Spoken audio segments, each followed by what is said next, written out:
There are many ways in Photoshop that you can use to create the perspective. Maybe you took a shot with a wide angle lens, or you're stitching some photos together, the panorama. You just need to set them up. And so there are some filters and also some tried and true tricks with the transform tool. So let's get started.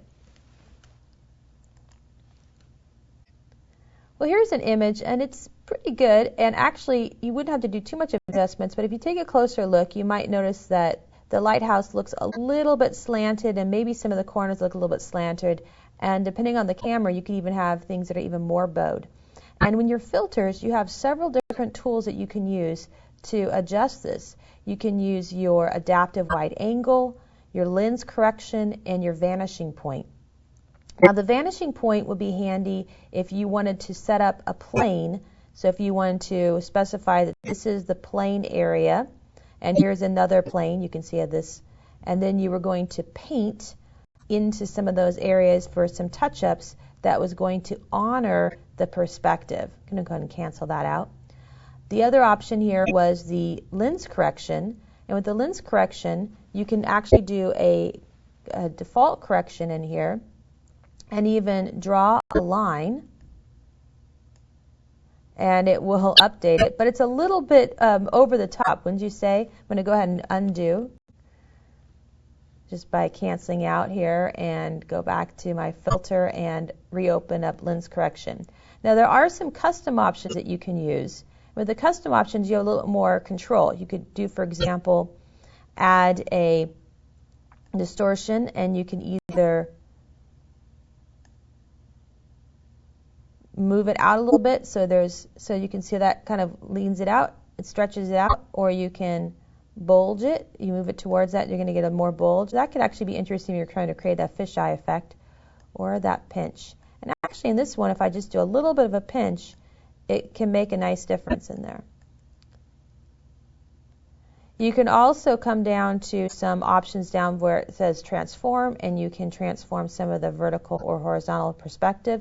A lot of times with tall buildings, you take an image and you're looking up, and just that little extra bit of vertical perspective can help adjust or for those images that of the tall buildings. And you can see in here that little bit of vertical perspective is actually making kind of a nice difference, although it's still skewing the flag a little bit.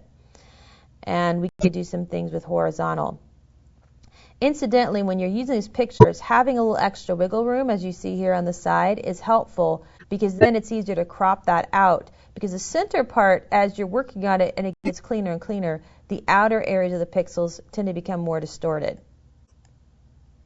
So you can see how this is slanting it ever so slightly from one angle to another. Okay, I'm going to cancel that out. We also have a filter that lets us do our lens correction.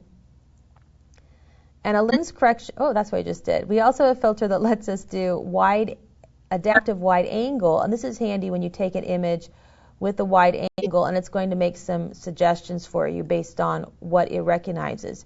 And because there's no special profile, it actually recognizes the fact that there's nothing to see. Photoshop says, oh, there's nothing here. So I would have to do some manual. But depending on your image, that could be a handy feature. Let's go ahead and cancel that out.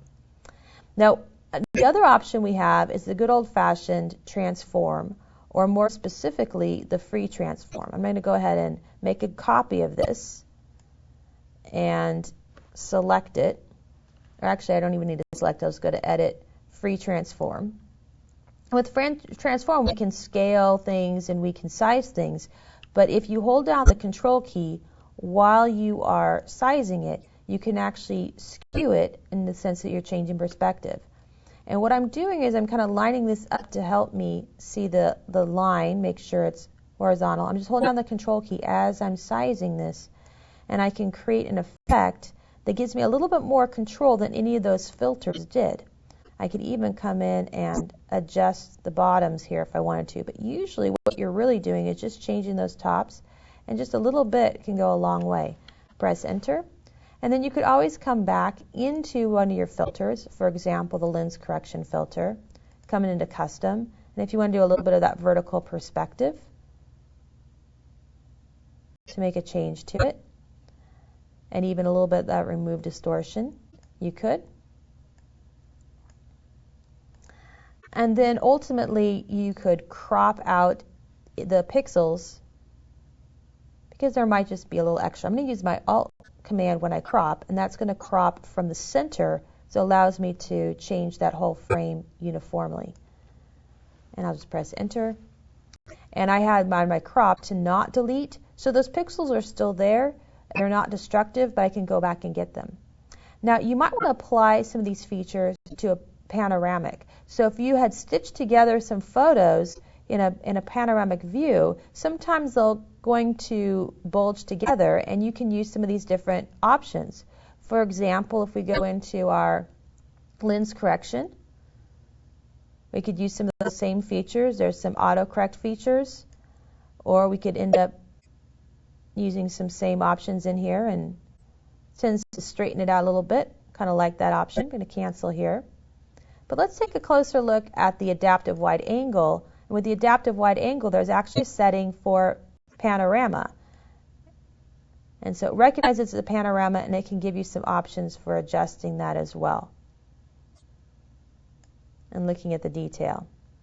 I can show the mesh, and I could even start changing some of these points. I'm going to choose cancel. Now, these filters are destructive, so when you're working on the filters, it's a good idea to make copies of those layers so that you can go back and make changes.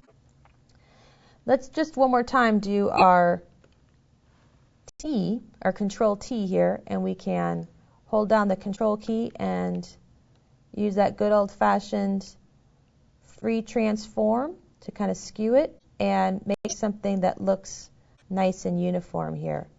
So that's another way of setting that up. Incidentally, if I were to using a panorama, a lot of times those images that I'm working with are in separate layers, and so before I did the Control Transform, I'd want to make sure that all of my items, all of my images had been blended together. Let's go ahead and show you this example. So you might have multiple layers in there, and so before I did any of these transform features, I could come into layer and merge them or even flatten them. And by merging them, it's going to make it a lot easier to apply any of these different effects. So you have many of the filters plus the free transform features, and you're able to adjust the lines and the perspectives of your images.